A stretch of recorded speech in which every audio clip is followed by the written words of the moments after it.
qu'est-ce qui va se passer maintenant ? C'est la question des buts de guerre. Il y a des buts de guerre officiels qui sont ceux affichés par les militaires.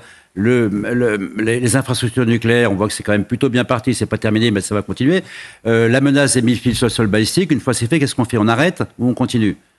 Donc, et c'est en fonction de cet objectif de guerre qui, eux, va dépendre de Netanyahou, mais aussi maintenant un peu des Américains quand même. C'est les Américains qui vont dire... Ça de euphémisme, non, là vous dites ça dépend que de Netanyahou. Non, ça dépend aussi des Américains. Jusqu'où on va mettre le curseur de l'opération militaire. Moi, il me semblerait... Là, on a deux co-belligérants, c'est-à-dire qu'on a les États-Unis qui se sont mis vraiment avec Israël pour frapper. Donc là, on ne peut plus faire machine arrière. Pour faire une frappe, pour faire une opération. Voilà, si je peux me permettre, c'est important. Est-ce qu'on parle d'une frappe ou est-ce que vous croyez qu'il y a la possibilité d'une suite ? Non, je pense qu'on parle d'une frappe. Maintenant, on va dire que la balle est dans le camp des Iraniens.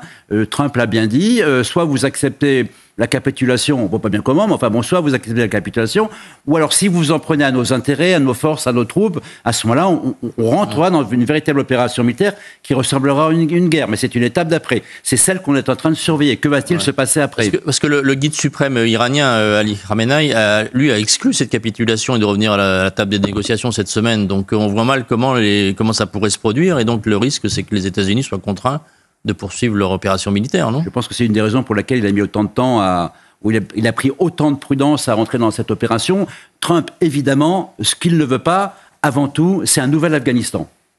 On a vu comment s'est terminé l'Afghanistan. Vous avez-vous aussi un nouvel Irak ? Ou un nouvel Irak, d'ailleurs. Mais il est lui-même le premier critique des opérations en Irak. Il a été élu parce qu'il n'y avait plus de guerre. Il ne peut pas lancer le pays dans une nouvelle guerre. Or, effectivement, à un moment, on a le sentiment que les objectifs sont en train de basculer tranquillement vers un changement de régime. Mais le changement de régime, il faut qu'il vienne de l'intérieur. Il faut qu'il soit stimulé par l'extérieur, mais il faut qu'il vienne de l'intérieur. Sinon, on risque... Alors, moi, je ne suis pas un grand spécialiste de l'Iran, donc je vais être très prudent sur ce que je dis, mais je ne connais pas la nature du tissu sociétal iranien pour savoir ce qui va se passer. Est-ce qu'il peut y avoir des mouvements indépendantistes ? Je pense que c'est prématuré. En tout cas, voilà. vous êtes là, Bruno Clermont, pour donner votre expertise.